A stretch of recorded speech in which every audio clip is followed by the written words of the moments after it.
جان بیبی جان. جانم. میگم حالا که بعد از این همه سختی و مشکلات داریم به هم میرسیم، میخوام یه سوالی ازت بپرسم. بپرس. اونم اینه که قبل من دوست پسرم داشتی؟ دوست پسر؟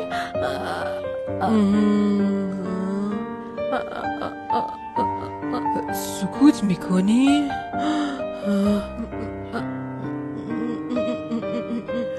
سکوت میکنی؟ من از این سکوتتو چی باید بفهمم؟